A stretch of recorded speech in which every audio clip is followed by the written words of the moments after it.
Olá, boa noite.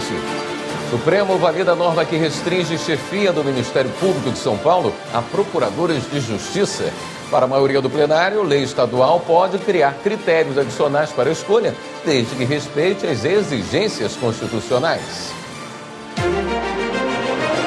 Programa de escolas cívico-militares no Rio Grande do Sul é questionado no STF. Superior Tribunal de Justiça reafirma entendimento de que juiz não pode decretar prisão preventiva por iniciativa própria. Ministério Público do Rio de Janeiro denuncia 3 homens por roubo e morte de policial rodoviário federal. E ainda, Tribunal de Justiça do Rio Grande do Sul faz migração de sistema para a nuvem e consolida a transformação digital das operações. Jornal da Justiça desta terça-feira, 9 de julho, começa agora.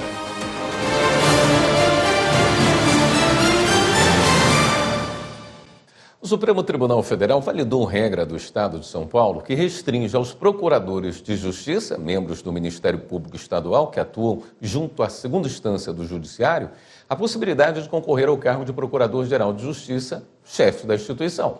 O Partido Democrático Trabalhista e a Associação Nacional dos Membros do Ministério Público alegavam no STF que a exclusão dos promotores de justiça, que atuam na primeira instância, criaria um privilégio a uma parcela da carreira e violaria os princípios da igualdade e da não discriminação. O relator das ações, ministro Dias Toffoli, explicou que, conforme a Constituição e a legislação federal, a chefia do MP deve ser escolhida a partir de lista tríplice integrada por membros da carreira. E essa exigência deve ser observada nos estados, mas que não há inconstitucionalidade na definição de critérios adicionais, desde que respeitadas as normas nacionais. Para o ministro, o critério da lei paulista é razoável, uma vez que se presume que o Procurador-Geral de Justiça será escolhido entre os profissionais mais experientes e com maior tempo de carreira. O Supremo foi questionado sobre a lei que autoriza o programa de escolas cívico-militares no Rio Grande do Sul. A ação foi apresentada pela Confederação Nacional dos Trabalhadores em Educação e pelo Centro dos Professores do Estado. Repórter Evne Araújo. O questionamento no Supremo é sobre uma lei aprovada no Rio Grande do Sul este ano. Entre outros pontos, as entidades alegam que a inclusão de policiais militares como monitores nas escolas estaduais extrapola as atribuições constitucionais da categoria. Também justificam que a escola cívico-militar tem um modelo verticalizado de gestão, baseado na hierarquia e na disciplina, o que enfraquece os princípios da livre escolha, da cátedra e do livre aprendizado. Outro argumento é o de que a competência privativa para legislar sobre diretrizes e bases da educação é da União. Nesse sentido, a legislação vigente não autoriza ou delega competência para autorizar a implantação desse modelo de escola. Além disso, o Plano Nacional de Educação também não faz nenhuma menção a ele. O relator da ação direta de inconstitucionalidade é o ministro Dias Toffoli. O presidente do STF, ministro Luiz Roberto Barroso, encerrou a visita oficial à China. Além da troca de experiência entre os judiciários dos dois países, Barroso conheceu novidades tecnológicas na área da inteligência artificial. Informações com Rossini Gomes. Durante a missão oficial, o presidente do STF participou da Conferência Mundial sobre Inteligência Artificial em Xangai. O ministro Luiz Roberto Barroso viajou a convite da Suprema Corte Chinesa e, após a abertura do evento, se reuniu com a ex-presidente do Brasil, Dilma Rousseff, que é a presidente do novo Banco de Desenvolvimento, conhecido como Banco do BRICS. No encontro, Barroso apresentou a proposta de realizar uma transição energética no Poder Judiciário, com descarbonização e uso de energia solar. Dilma manifestou interesse na ideia e ambos consideraram a possibilidade de um financiamento do projeto pelo próprio banco. Durante a conferência, Barroso se reuniu com pesquisadores brasileiros que participaram do evento e conversou com eles sobre o atual desenvolvimento científico-tecnológico no Brasil, especialmente a inteligência artificial. Hoje vamos ver mais uma decisão da Suprema Corte do primeiro semestre deste ano. O STF considerou possível a cobrança de PIS e COFINS sobre aluguel de bens móveis e imóveis. O assunto teve repercussão geral reconhecida. Repórter Marta Ferreira acompanhou a discussão.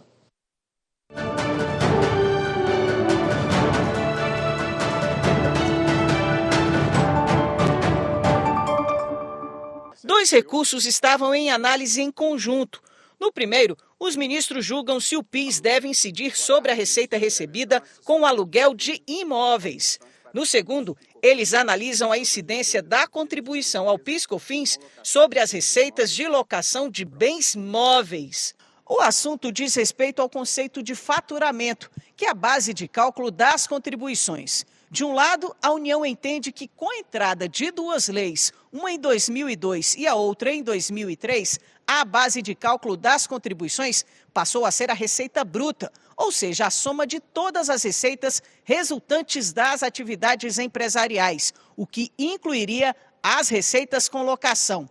Do outro, os contribuintes alegam que não há essa previsão legal, porque a locação de bens móveis e imóveis não é a venda de mercadoria nem prestação de serviços e, assim, não poderia compor a base de cálculo desses tributos. O julgamento havia iniciado em plenário virtual e migrou para o plenário físico após pedido de destaque. 3 propostas foram apresentadas até então. A primeira é a do ministro Marco Aurélio, que votou antes de se aposentar. Ele entendeu que PIS/COFINS, se não cumulativos, devem incidir sobre o faturamento a partir das leis que os instituíram. Se cumulativos, ele votou por sua incidência apenas se a locação de bens móveis for a principal atividade da pessoa jurídica a partir da Lei 12.973 de 2014. A segunda é a do ministro Luiz Fux, que votou por invalidar a incidência de PIS/COFINS sobre o faturamento de locações antes da emenda constitucional 20 de 1998. Ele explicou que essa emenda aumentou a hipótese de incidência das contribuições ao PIS e à COFINS, porque acrescentou receita ao conceito de faturamento.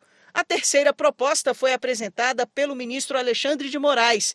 Ele entende que, para os bens móveis, é válida a incidência do PIS e da COFINS porque o aluguel é uma prestação de serviços, algo passível de tributação desde a Constituição de 1988.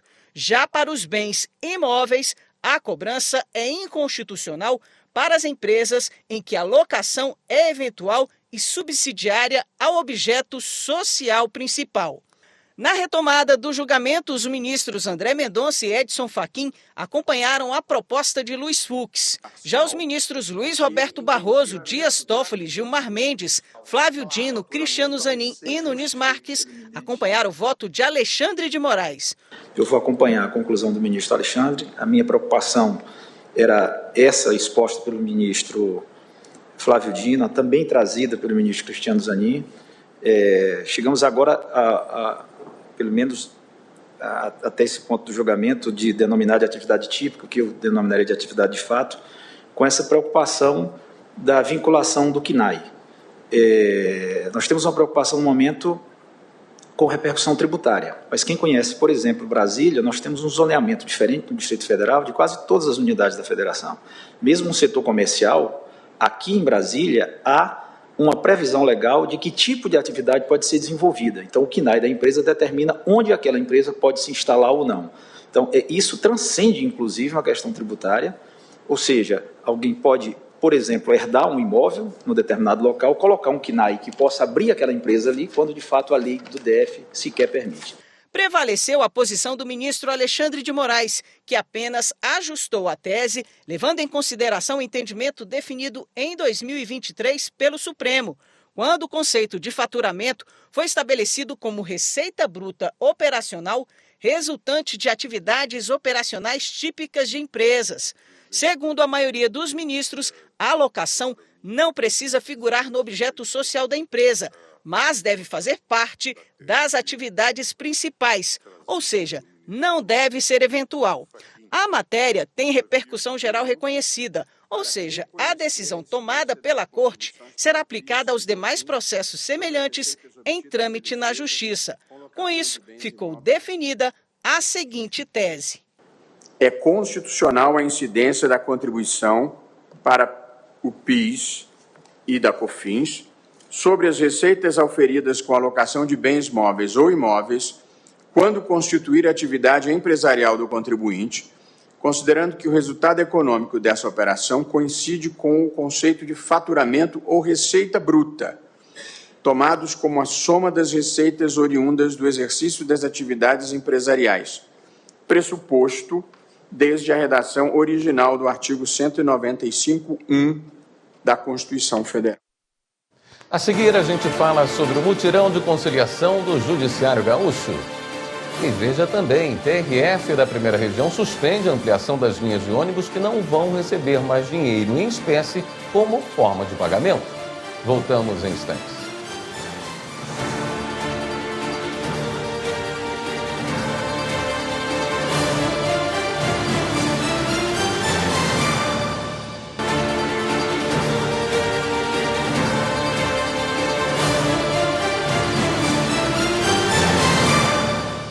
A seção de dissídios individuais do Tribunal Superior do Trabalho manteve a decisão que invalidou cláusula de norma coletiva que diminuía apenas o salário de empregados mensalistas. Segundo o processo, o dispositivo previa redução em 12%. O TST considerou que houve renúncia do direito à irredutibilidade salarial sem contrapartida razoável. Repórter Larissa Batista. O acordo coletivo foi firmado em 2002 entre o Sindicato dos Trabalhadores nas Indústrias Gráficas do Rio de Janeiro e uma fabricante de cigarros. As partes acertaram uma redução de 12% no salário dos empregados do Departamento de Impressões Gráficas, sem incluir os executivos. Em contrapartida, o acordo aumentava a participação dos profissionais nos lucros da empresa. Na ação trabalhista, 8 desses trabalhadores contaram que a empregadora havia sido autuada pela fiscalização do trabalho a pagar adicional de periculosidade de 30% para o pessoal da gráfica. E logo em seguida, a empresa propôs acordo coletivo para reduzir o salário daqueles que receberiam o adicional, justificando que, caso não fizesse isso, a fábrica teria de fechar o departamento. O acordo foi então assinado, mas alguns anos depois, os empregados foram demitidos e pediram na Justiça o pagamento da diferença salarial referente à redução. O Tribunal Regional do Trabalho da Primeira Região, no Rio de Janeiro, reformou a sentença que havia determinado a devolução dos valores. O TRT justificou que a Constituição Federal admite a redução de salários por meio de norma coletiva. Inconformado com a decisão, o Sindicato dos Trabalhadores entrou com recurso no Tribunal Superior do Trabalho. O caso foi analisado pela 7ª turma, que considerou o aumento referente à participação nos lucros inexpressivo. Para o colegiado, isso não poderia ser entendido como contrapartida razoável para a redução salarial dos mensalistas, especialmente porque o mesmo parâmetro não havia sido adotado em relação aos executivos. A indústria entrou com embargos na seção 1 de dissídios individuais,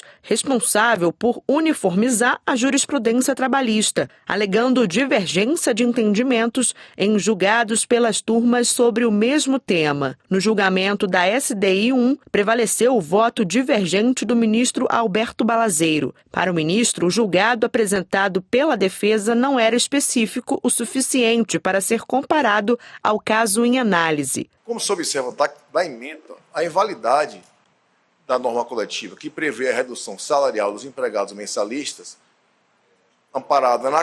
foi amparada na ausência de contrapartida ou na insuficiência delas e na ausência de procedimento semelhante para empregados executivos, ou seja, um duplo fundamento. Ficou vencida a relatora, ministra Maria Helena Malman. Embora considerasse válida a divergência de jurisprudência apontada pela Souza Cruz, ela votou pela rejeição do apelo. Para a ministra, há limites para a negociação coletiva e a redução salarial apenas para os mensalistas, com exclusão dos executivos, afronta os princípios da isonomia e da solidariedade social. A discriminação verificada com violação da isonomia e solidariedade social é, por si, suficiente para reconhecer a inviabilidade material da negociação coletiva, porquanto viola direito absolutamente indisponível assegurado aos empregados.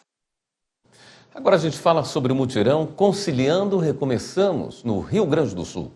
A intenção é ajudar pessoas físicas e algumas empresas com demanda não ajuizada a resolver o conflito de forma rápida, econômica e sem necessidade de recorrer ao judiciário. Quem traz os detalhes é o repórter Matheus Beck.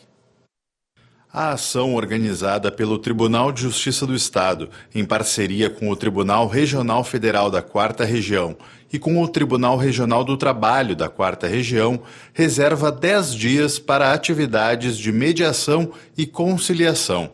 O objetivo é que casos que ainda não tenham sido levados à esfera judicial sejam resolvidos pelos métodos autocompositivos. O presidente do Tribunal Gaúcho lembrou que o Rio Grande do Sul é pioneiro na área com os juizados de pequenas causas, mas também cobrou que, embora a mediação seja considerada um modelo alternativo, a conciliação deveria ser a regra. Eu penso que no século XXI, com o padrão civilizatório que queremos alcançar, tem que começar no Poder Judiciário o estímulo para que isso vire a regra e não a alternativa.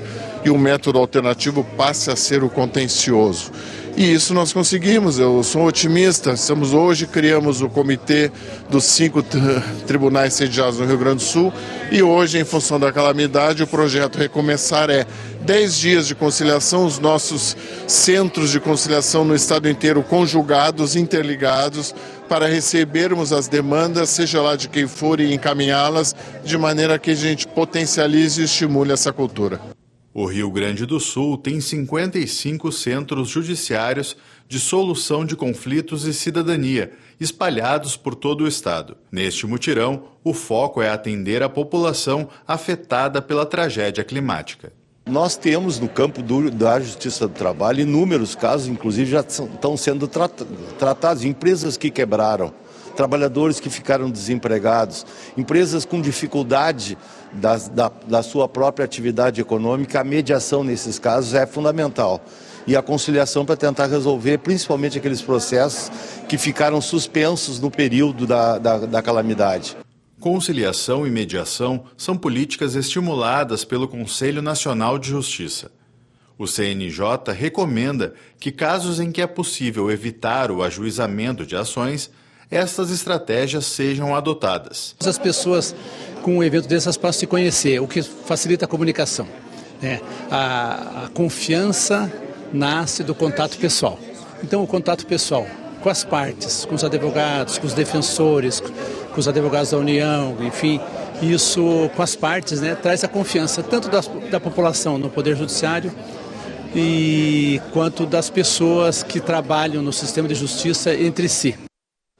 O Superior Tribunal de Justiça disponibilizou uma consulta pública para saber o que a sociedade espera que seja priorizado pelo tribunal em 2025.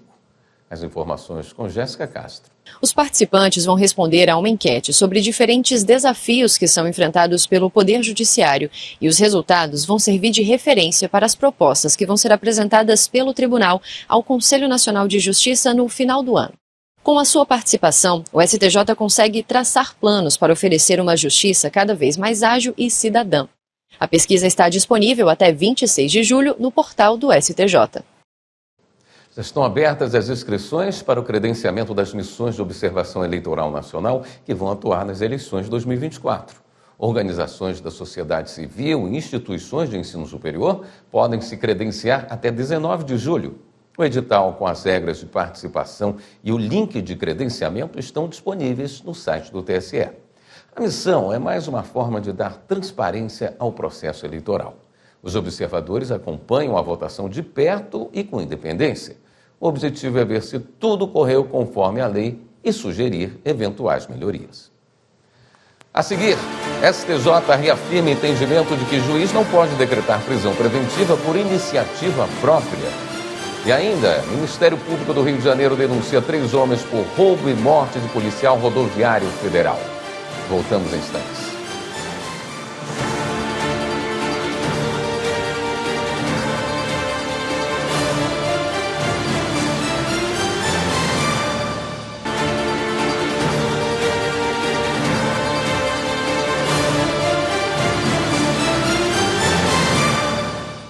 A Justiça de Santo Antônio da Patrulha, no Rio Grande do Sul, condenou um hospital a indenizar paciente que teve foto divulgada por um profissional de saúde. Repórter Carolina Chaves. O homem estava internado com lesão craniana grave, resultante de fratura e perda de massa encefálica. A foto, que foi tirada de dentro da emergência do hospital, mostrava o estado crítico do paciente e foi divulgada sem autorização da família. Na imagem apareciam a logo do hospital e a mão de algum profissional de saúde que usava luva.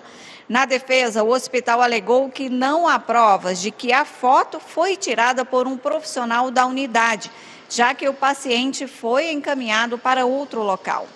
A primeira vara judicial de Santo Antônio da Patrulha levou em conta a responsabilidade civil do hospital, independentemente de culpa, pela falha na proteção da imagem e privacidade do paciente, especialmente em situação de vulnerabilidade.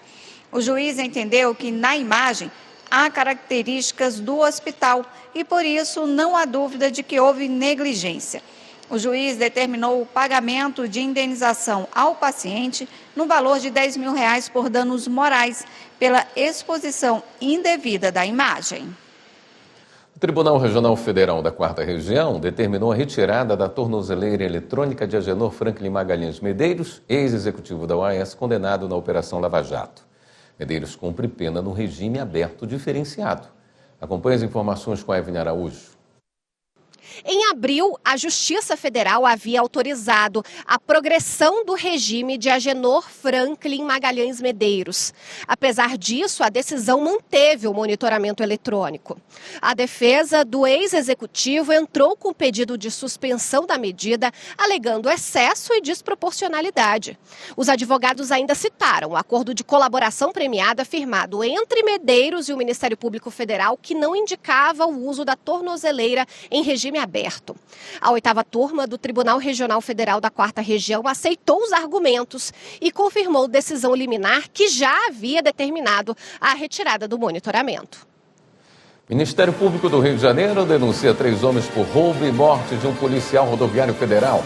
Empresa química IP é condenada por assédio eleitoral. Polícia Federal e Ministério Público Federal fazem operação para combater o desvio de verbas e prendem secretário de Educação. Vamos conferir.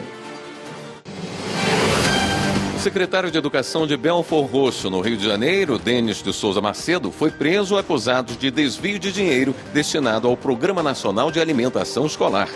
Também foram cumpridos 21 mandados de busca e apreensão. De acordo com as investigações, o prejuízo é de mais de R$6 milhões. Foram apreendidos diversos documentos, celulares, veículos e mais de R$2 milhões.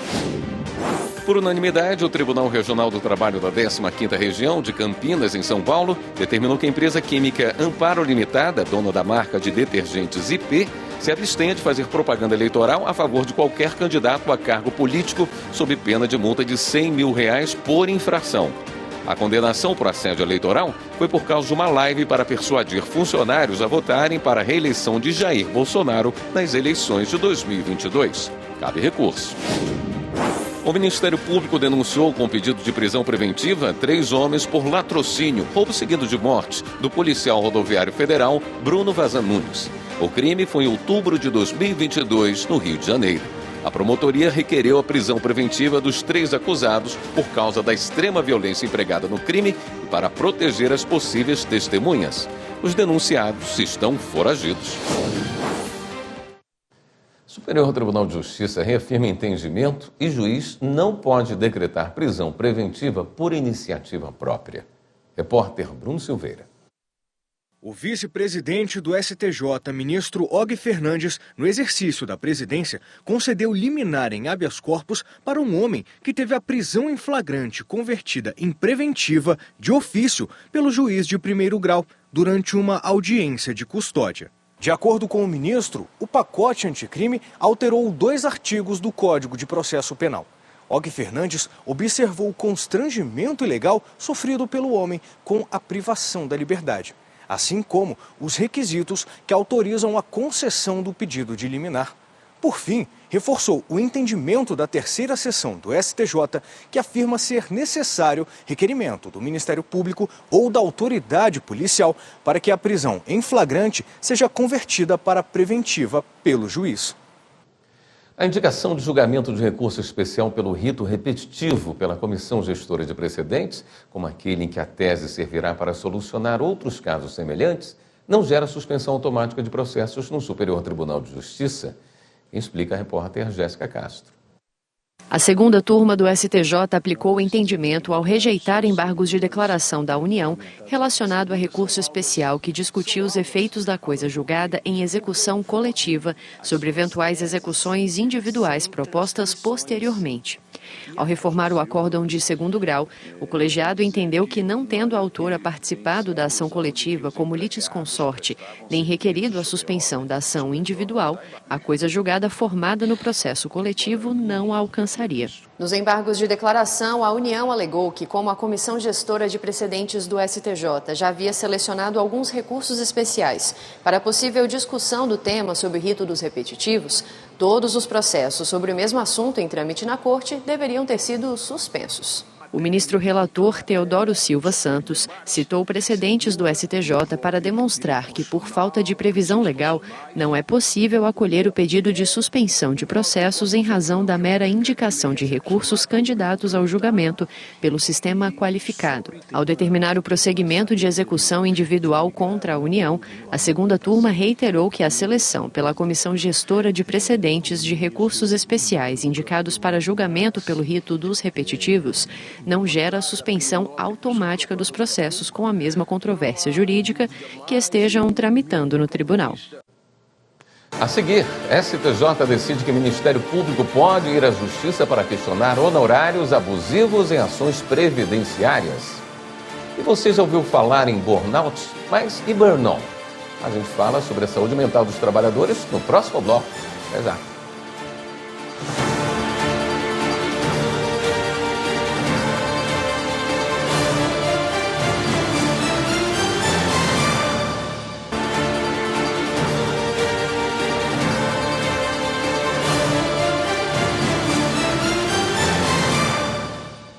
Após determinação da Justiça Federal, passageiros vão poder acessar ônibus do Distrito Federal com bilhete avulso. O aumento do número de linhas atendidas unicamente por meio eletrônico chegou a ser barrado até que a secretaria responsável ampliasse as formas de pagamento. Desde 1º de julho, 52 linhas passaram a não aceitar dinheiro no transporte público da capital. Os detalhes com o repórter Pablo Lemos. O acesso aos ônibus do Distrito Federal agora também pode ser por meio de bilhete avulso, emitido no ato do pagamento da tarifa nos 128 postos de atendimento disponíveis na capital. A medida atende a uma decisão da Justiça Federal que impediu o aumento do número de linhas atendidas unicamente por meio eletrônico, até que fosse implementado o método de pagamento avulso previsto pela secretaria responsável. De acordo com a decisão, impedir o pagamento da passagem de ônibus em dinheiro coloca em risco a população mais vulnerável. A Justiça Federal manteve a utilização do novo método de pagamento apenas nas 52 linhas já implantadas. O entendimento é de que essa política pública já está em andamento e já foram feitas alterações que modificaram o cadastro para aquisição do cartão mobilidade. Os passageiros que usam as 52 linhas que sofreram alteração só pagam passagens por meio de cartões de transporte e bancários. Também é possível fazer o pagamento por aproximação com smartphones, relógios ou pulseiras inteligentes. A medida teve início em 1º de julho. A mudança gradual deve ir até o fim do ano. O ambiente de trabalho é crucial para a saúde mental dos trabalhadores. O excesso de trabalho tem levado muitas pessoas ao burnout, mas o burn-on também tem chamado a atenção. Saiba mais sobre esse diagnóstico com a repórter Jéssica Teles. A famosa frase do sociólogo Max Weber, "O trabalho dignifica o homem", destaca que o trabalho é uma das causas sociais mais nobres e dignas da sociedade. É dessa forma que Regiane, diretora da Secretaria do Juízo de Execução, se sente em relação ao seu trabalho. Então, quando eu passei no concurso, foi meio que uma realização minha. E eu, assim, não posso dizer que eu não sou satisfeita, que eu não sou feliz aqui. Sou. Pelo meu trabalho, porque eu acho que eu entrei numa unidade que eu me encontrei. Na vida moderna, termos como excesso de carga horária, Altas demandas e pressão tornaram-se comuns no ambiente de trabalho. Para todo excesso, o corpo ultrapassa seus limites e emite diversos sinais. O esgotamento, conhecido como burnout, se manifesta de várias formas: cansaço constante, irritabilidade, ansiedade, dificuldade para realizar tarefas no trabalho e isolamento. Então, acho que esse olhar mais crítico de uma mudança de comportamento na cultura, ela é necessária para que a gente realmente possa cuidar da saúde dos trabalhadores. Além do burnout, há um novo diagnóstico que entrou para o vocabulário da saúde mental: o burn-on. Esse novo discurso, ele não necessariamente ele traz uma novidade. Por quê? Porque quando você diz, olha, a diferença então do burnout agora por burn-on é que no burn-on você vai ver que as pessoas continuam trabalhando e continuam tendo um alto desempenho, mas que elas também estão extremamente estressadas. Então é o tipo de coisa que a gente vai chegando à conclusão, né, a gente que estuda um pouco mais o assunto, de que todo mundo então tem esse diagnóstico. Então, qual é o diferencial quando você realmente quer montar, né, um diagnóstico sobre isso? É dizer quais são as especificidades. Então, qual que é a especificidade que esses diagnósticos não apresentam? Eles não apresentam a causalidade primeira, porque é só descrição de sintoma. Ah, tem isso, tem aquilo. E aí, quais que são geralmente as tratativas, né? O que nós vamos propor enquanto tratamento? Ah, você precisa se cuidar. Fazer um autocuidado, né? Como se a empresa devolvesse, né, para cada trabalhador a responsabilidade do adoecimento que muitas das vezes é ela que está causando. Para ambos os diagnósticos, a psicóloga alerta sobre a necessidade de mudança de comportamento não apenas no indivíduo, mas também no ambiente de trabalho. Eu vou estar disponível para responder 100 demandas, seja elas quais forem, em qualquer momento que for. Eu estou comendo no almoço e estou resolvendo ali aquela... Não, eu acho que fazer pausas, né, e delimitar tempos para resolver as coisas, seja na nossa vida pessoal, seja no próprio trabalho, é importante sim. Para os trabalhadores, as palavras limite e indisponível devem ser incorporadas ao vocabulário diário para evitar problemas de saúde. O Ministério Público Federal investiga a denúncia de casos negados de inscrição de mulheres trans em cursos profissionalizantes oferecidos pelo Ministério da Educação. As informações com Márcio Fontinelli.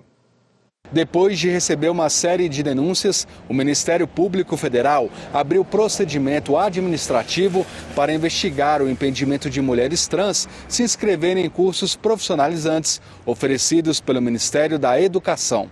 A reclamação é do governo do Acre, que afirma que o chamado Programa 1000 Mulheres não consegue inscrever mulheres trans que não retificaram os nomes, porque o sistema só credencia nomes femininos comprovados em certidões.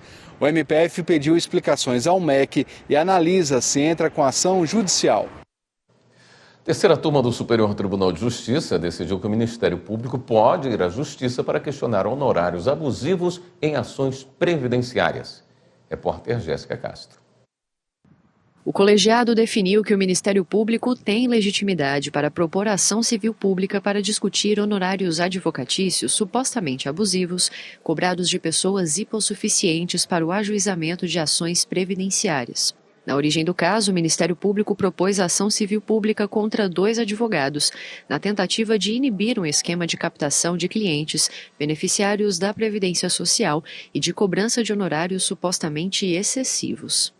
O juízo de primeiro grau julgou a ação parcialmente procedente e tornou sem efeito a cobrança de honorários que ultrapassasse 30% do valor do benefício previdenciário, além de ter anulado as cláusulas contratuais que previam o recebimento integral dos honorários nas hipóteses de rescisão ou de distrato. Foi determinado ainda que os alvarás expedidos em nome dos advogados fossem de apenas 30% do valor depositado em juízo. O Tribunal de Justiça de Rondônia manteve estas determinações. Em recurso especial dirigido ao STJ, os advogados alegaram a ilegitimidade do MP para propor este tipo de ação, por envolver interesses individuais e particulares, e sustentaram que não haveria vício nos contratos. A relatora, a ministra Nancy Andrighi, ressaltou que, embora os beneficiários do sistema previdenciário não sejam apenas os idosos, o Estatuto da Pessoa Idosa dá ao Ministério Público a competência para instaurar inquérito civil e ação civil pública para a proteção deste público, que compõe a maioria dos segurados. Seguindo o entendimento da relatora, a terceira turma negou o provimento ao recurso. A terceira turma do STJ manteve a obrigação de um plano de saúde arcar com os custos de um tratamento multidisciplinar para distrofia muscular. Foram prescritos 5 tipos diferentes de acompanhamento terapêutico e a operadora negou os pedidos. Evelyn Araújo. O plano de saúde se recusou a pagar parte das terapias prescritas e impôs limite de cessão para os tratamentos que autorizou. O paciente, então, entrou com ação judicial para pedir a cobertura. O pedido foi aceito em todas as instâncias, o que levou a operadora a recorrer ao Superior Tribunal de Justiça.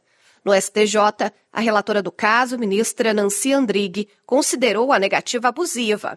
Ela apontou que a normativa da Agência Nacional de Saúde garante sessões com fonoaudiólogos, psicólogos, terapeutas ocupacionais e fisioterapeutas de forma ilimitada. A ministra reforçou que, embora os tratamentos específicos para o paciente não estejam explicitamente descritos na norma, eles também devem ter cobertura porque são técnicas, métodos ou abordagens para procedimentos expressamente previstos no rol da ANS. Começou hoje em Brumadinho, na região metropolitana de Belo Horizonte, o mutirão de conciliação para moradores atingidos pelo rompimento da barragem da mineradora Vale. Repórter Kátia Matos. Antes era um lugar bem tranquilo, um lugar assim que, tipo, todo mundo feliz, alegre. Hoje em dia ninguém nem tem sorriso muito, sabe? Já se passaram mais de 5 anos, mas Osvaldo e outras milhares de pessoas ainda sofrem os impactos causados pelo rompimento da barragem da mina Córrego do Feijão, da mineradora Vale em Brumadinho.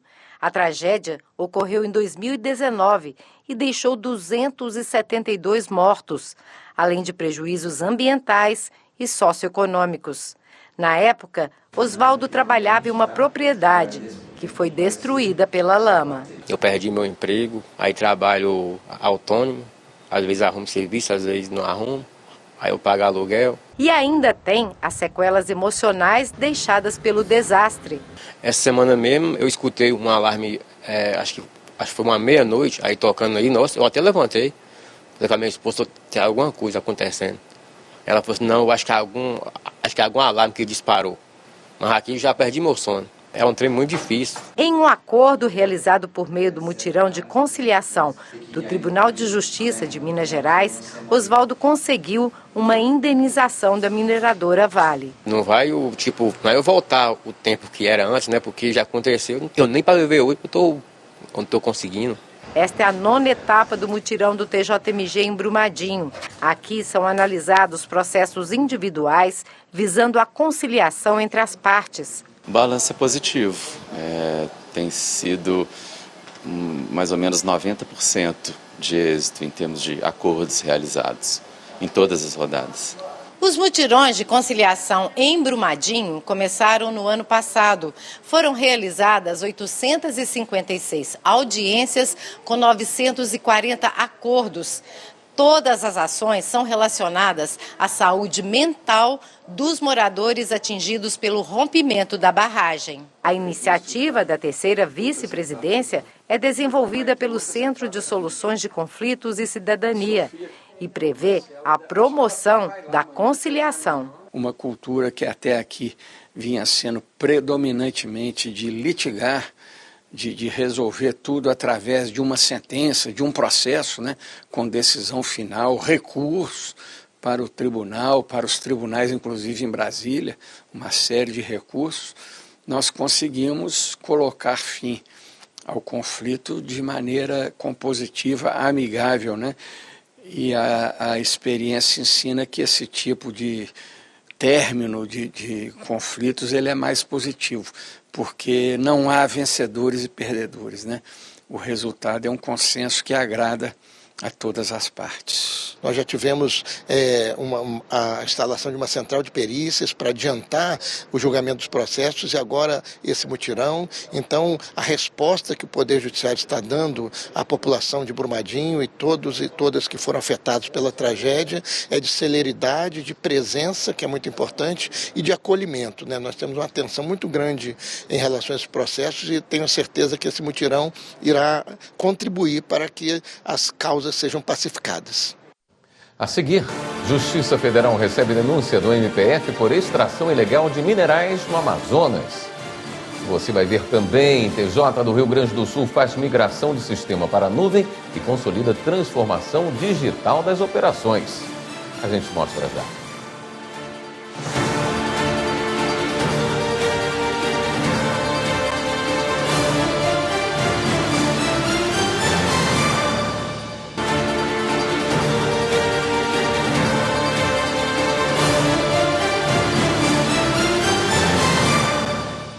A Justiça Federal recebeu uma denúncia do Ministério Público Federal por extração ilegal de minerais no Amazonas.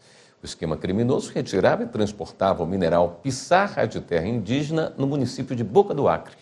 Márcio Fantinelli. O Ministério Público Federal no Amazonas apresentou à Justiça denúncia contra uma empresa e mais 3 pessoas por extração de recursos minerais sem autorização da Agência Nacional de Mineração. As provas entregues mostram que pissarra de terra era retirada e transportada de uma área indígena em Boca do Acre. Na ação, entre outros pontos, o MPF pede que os envolvidos sejam condenados por crimes ambientais e crimes contra a ordem econômica, além do pagamento de multa. O Tribunal de Justiça do Rio Grande do Sul concluiu sua transformação digital. A operação de migração do EPROC, a principal plataforma jurisdicional para o sistema de computação em nuvem, estava prevista para ser feita em 6 meses, mas foi realizada em 20 dias. Quem traz os detalhes é o repórter Mauro Berquaiser. Há um ano começava o planejamento para migrar o sistema EPROC para a nuvem. O desafio era enviar mais de 200 terabytes de dados, ou seja, mais de 10 milhões de processos. Foram iniciados os testes e, com a confirmação de que seria viável, a migração foi planejada para o final de 2024. Mas neste mês de maio, com a tragédia climática que atingiu o Rio Grande do Sul, a infraestrutura tecnológica do Judiciário Gaúcho foi afetada. A administração do TJRS decidiu rapidamente fazer a migração 100% do EPROC para a nuvem. Para o presidente do TJRS, desembargador Alberto Delgado Neto, o processo de transferência de dados foi concluído com êxito. Nós chegamos no momento de uma decisão de administração muito complexa, que exige a ouvida de muitas áreas, no sentido de fazer com que os dados fossem transferidos para a nuvem para eliminar o risco de perda dos nossos processos.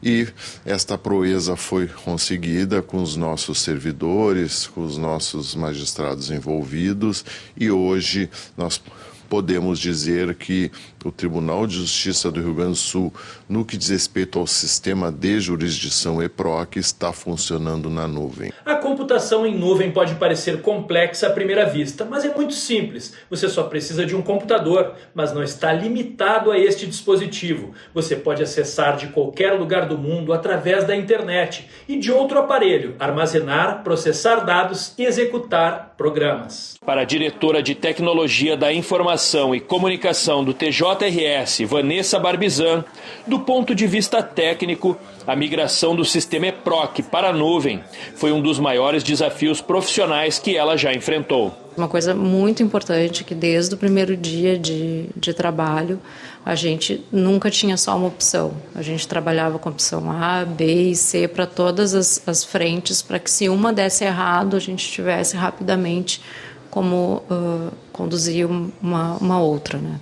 Para o assessor especial da Presidência para Tecnologia e Inovação do TJRS, Alçones Balestrin, a medida representa um salto tecnológico para o judiciário gaúcho. Nas enchentes, né, a gente viu uma situação de calamidade, os nossos bancos de dados, as nossas infraestruturas sendo alagadas, né, e nós tivemos que tomar a decisão de, quem sabe a gente consegue com coragem, com bastante audácia, né, a gente fazer essa subida de dados num período recorde aí de 10, 20 dias. Nós estamos operando exclusivamente na nuvem. Só que naturalmente, e é isso que eu tenho chamado a atenção nas diversas manifestações que tenho feito, é de que há necessidade de adequações. Então nós vamos ter que fazer todo um processo de adequação disso para poder, enfim, trazer ao nosso usuário a melhor qualidade de uso do EPROC.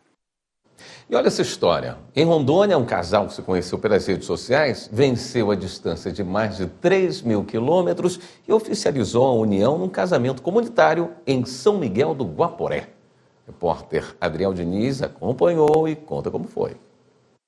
Mesmo para quem já tem anos de vida em comum, a celebração de um casamento é sempre algo muito especial, que fica guardado na memória das pessoas. Então, já é 19 anos, né? Agora que nós resolvemos casar, temos 2 filhas, Luana e Letícia. Aí nós dois juntos, sentamos, conversamos, tomamos essa decisão, que há 19 anos juntos, já tenho a certeza que quer permanecer junto, né? O serviço do casamento comunitário no Poder Judiciário de Rondônia é levado a todo o estado, por meio do Núcleo Permanente de Métodos Consensuais de Soluções de Conflitos, o NUPEMEC.